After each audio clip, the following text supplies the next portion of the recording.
کی حفاظت کی ذمہ داری رب کائنات نے لے لی ہے۔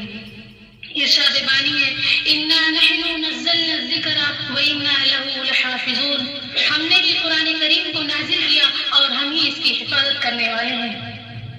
امید ہے کہ آپ سامعات بغور سماعت فرمائیں گے۔ اللہ تعالیٰ ہمیں احکام قرآنیہ کی معرفت عطا فرمائے۔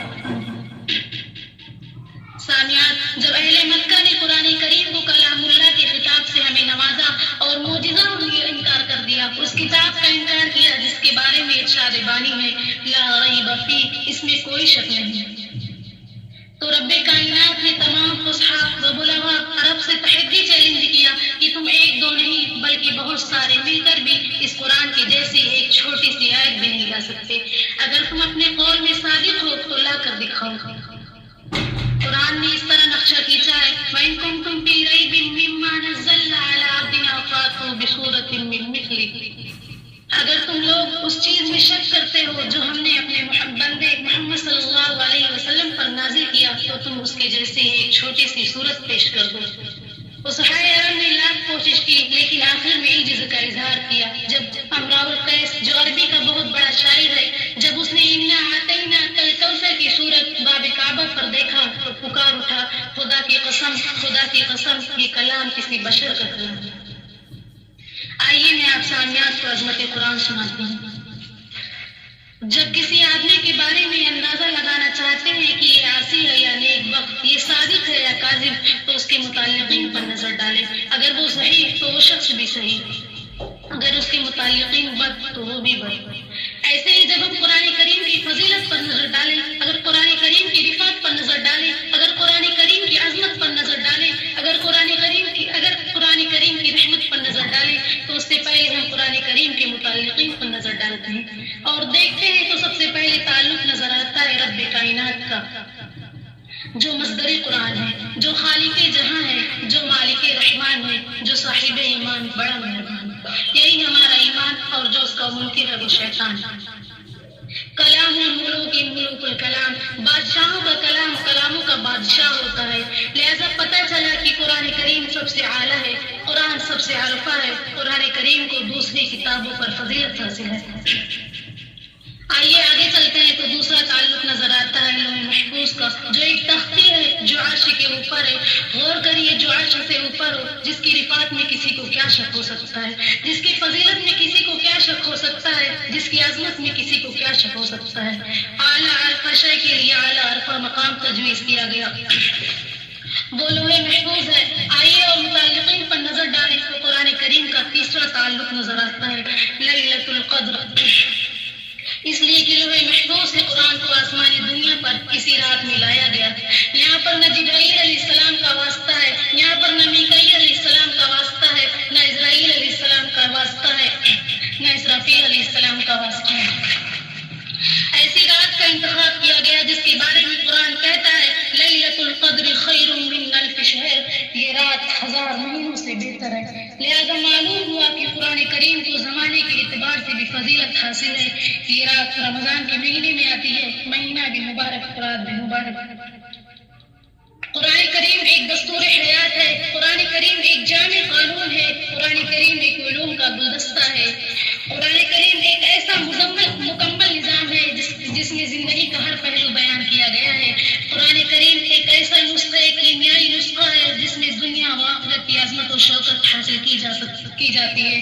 لیکن افسوس کے ساتھ کہنا پڑتا ہے کہ آج کا مسلمان قرآن کی عظمت سے ناواقف، قرآن کی برکت سے ناواقف، قرآن کی رفعت سے ناواقف، قرآن کی فضیلت سے ناواقف، قرآن کی اہمیت سے ناواقف۔ سامعات، جب محسن انسانیت صلی اللہ علیہ وسلم نے قرآن کریم کو عوام الناس کے سامنے سنایا تو باطل کے سیل رما کو توحید و ایمان کی دولت بخشی، نفرت و عداوت رکھنے والوں اخوت و شرافت کا سبق سکھلایا، یا پتھر کا کلیجہ رکھنے والے عمر رضی اللہ تعالی عنہ نے جب قرآن کو پڑھا اور سنا تو دست رسول صلی اللہ علیہ وسلم پر ایمان قبول کیا۔ عمر رضی اللہ تعالی عنہ قاتل ہونے جا رہے تھے لیکن قائل ہو کر واپس آ گئے۔ آج کے مسلمانوں کے لیے پریشانی و مسائل، جہالت و گمراہی، ذلت و زوال کا سبب یہ ہے کہ زندگی نہیں بنایا، آیت قرآنیہ کو معاشرتی و عبادتی مسائل کا رہبر نہیں بنایا تو اس کا حل نکل سکتا ہے. پریشان ہونے کی ضرورت نہیں ہے.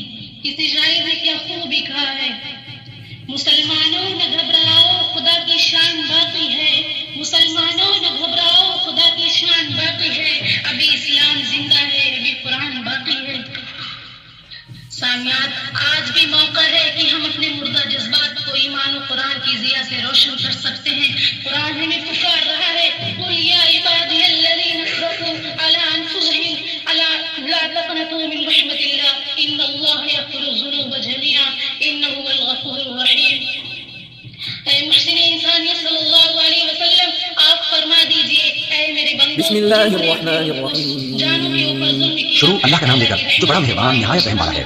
الرحمن علم القرآن خلق الانسان علمه البیان. وہ جو نہایت مہربان ہے، اسی نے قرآن کی تعلیم فرمائی، اسی نے انسان کو پیدا کیا، اسی نے اس کو بولنا سکھایا. الشمس والقمر بحسبان والنجم والشجر يسجدان والسماء رفعها ووضع الميزان ألا تطغوا في الميزان وأقيموا الوزن بالقسط ولا تخسروا الميزان. سورج اور چاند ایک حساب مقرر سے چل رہے ہیں، اور بوٹیاں اور درخت سجدہ کر رہے ہیں، اور اسی نے آسمان کو بلند کیا اور میزان عدل قائم کر دی کہ اس میزان میں حد سے تجاوز نہ کرو، اور انصاف کے ساتھ ٹھیک تولو اور تول کم مت کرو. والأرض وضعها للأنام فيها فاكهة والنخل ذات الأكمام والحب ذو العصف والريحان فبأي آلاء ربكما تكذبان. اور اسی نے خلقت کے لیے زمین بچھائی، اس میں میوے اور کھجور کے درخت ہیں جن کے خوشوں پر گلاف ہوتی ہیں، اور اناج جس کے ساتھ گوشت ہوتا ہے اور خوشبودار پھول. تو اے گروہ جن و انس، تم اپنے پروردگار کی کون کون سی نعمت کو جھٹلاؤ گے؟ خلق الإنسان من صلصال كالفخار وخلق الجان من مارج من نار فبأي آلاء ربكما تكذبان. اسی نے انسان کو ٹھیک ایک طرح کھنکھناتی مٹی سے بنایا اور جنات کو آگ کے شعلے سے پیدا کیا. تو تم اپنے پروردگار کی کون کون سی نعمت کو جھٹلاؤ گے؟ رب المشرقين ورب المغربين فبأي آلاء ربكما تكذبان. وہی دونوں مشرقوں اور دونوں مغربوں کا مالک ہے، تو تم اپنے پروردگار کی کون کون سی نعمت کو جھٹلاؤ گے؟ مرج البحرين يلتقيان بينهما برزخ لا يبغيان فبأي آلاء ربكما تكذبان. اسی نے دو دریا رواں کیے جو آپس میں ملتے ہیں، مگر دونوں میں ایک آڑ ہے جو اس سے تجاوز نہیں کر سکتے. تو تم اپنے پروردگار کی کون کون سی نعمت کو جھٹلاؤ گے؟ يخرج منهما اللؤلؤ والمرجان فبأي آلاء ربكما تكذبان. اگر ہم موجودہ حالات جو جہالت و گمراہی اور ذلت و زوال سے پور ہیں اس کو تبدیل کرنا چاہتے ہیں، کامیابی، کامرانی اور سماجی اور اخلاقی مسائل کو حل کرنا چاہتے ہیں، تو اس قرآن کو رہبر بنائیں، قرآن کو مطلوب بنائیں، قرآن رسول کو دستور بنائیں، تعلیمات اسلامیہ پر عمل پیرا ہوں، قوانین قرآنیہ کو اپنا ہادی بنائیں. اللہ تعالیٰ ہم سب کو آیت قرآنیہ اور تعلیمات اسلامیہ کو اپنا رہبر بنانے کی توفیق عطا فرمائے. السلام علیکم.